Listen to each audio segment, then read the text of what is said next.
So as I mentioned earlier, we're here at Sport Haus all night tonight. It's very exciting, and this is the part where we're going to show you the close-up of all of the cars. So I'm here with Ron. Ron, thank you so much for having us out here. This place is simply incredible. Thank you, Jen. Thanks for coming. Yeah, it's like a little wonderland for people who are car people. Even for people who aren't car people, because right. I'm not really a car person, but I love walking around here. Yeah, we have some neat stuff here. We really do. You really do. And you have things here at Sport Haus that you won't find on any other car lots anywhere in this town. Is that correct? We're the Super Performance dealer for 5 western states, so you'll find Super Performance Cobras, GT40s, stuff like that. And those are rare. They are rare. They are rare. We also have some very rare Porsches here. Mm-hmm. We're kind of like a Porsche specialist. We started off as a service company for race prepping Porsches, mm-hmm. and we ended up selling them because people kept asking us, will you sell our car for us? We said, yeah, we'll try. And at that point, John, the owner, kind of went, well, I got so many cars, so he built this lot, and here we are now, service and sales. So you guys take cars on consignment? We do. It's a great way for someone to sell a car. They don't have to deal with the people knocking at the door, mm-hmm. phone calls at all hours. Right. They don't have to test drive, and we can actually finance the cars where most people don't. So let me ask you this. There's a little bit of a history.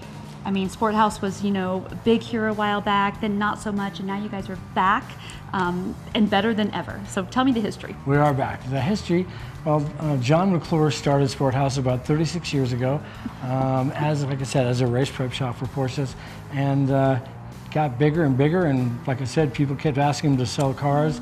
So after 29 years, that's a long time, yeah. John said, I'm going to retire. So he decided he was going to retire. He ended up selling it to some other people. It just didn't quite work out. So about the 1st of January this year, he walked into the building and said, well, the building's empty, the lot's empty. I own the land, I own the building. Let's I own the name, yeah, let's do this again. So he called a small handful of us and said, I want to do it, so are you interested? And so those of us that knew of John McClure said, it's John McClure, yeah, we'll do it. Right. Yeah. So we're going to show you guys some close-ups of a lot of cars. Ron and John are both going to show us, there's more cars here than we could ever cover in this one feature. So you guys are going to have to come out and see for yourself. But if you and John would be kind enough to go and give us some close-ups and some information about some very specific cars here, Absolutely. I think our viewers would appreciate it. Oh yeah, that's fun. Okay, this is a Super Performance GT40 patterned after the original GT40 that Ford made to combat Ferrari. Ferrari is winning all the Le Mans races, so Ford went to Ferrari and asked them to build them a car to compete. Ferrari said, no, why would I give you a car to compete against us? We're winning everything. So they designed their own. This has got the famous Gurney bubble because Dan Gurney was one of the original drivers of this car, and he was 6'4", too tall to fit in. They had to actually put a bubble on it so his helmet would fit. That year, Ford won 1, 2, 3 on the podium, first year out. 560 horsepower, 540 foot-pounds of torque. This is a monster.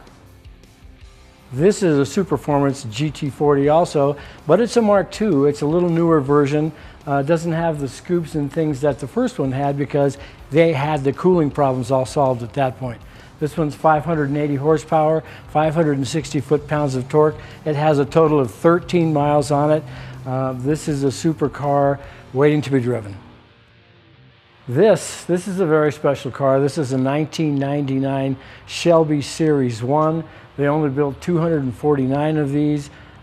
This is the only car that Carroll Shelby ever took a flat piece of paper and designed the whole thing, back to front, everything. He, as you know, he had quite the love affair with Ford engines.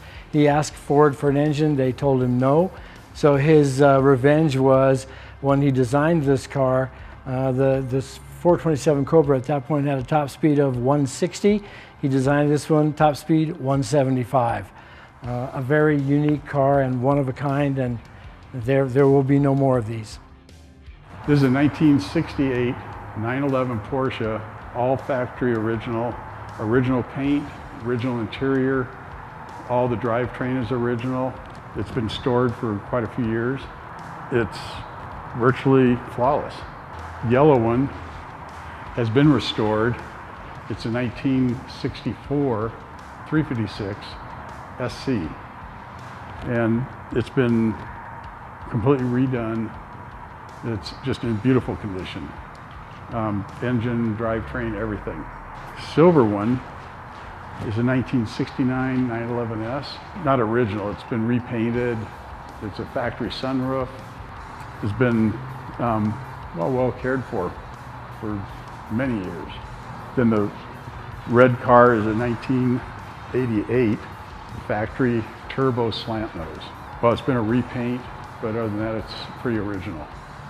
So I told you that Ron and John were going to show you some spectacular cars, and I'm sure that you were totally blown away.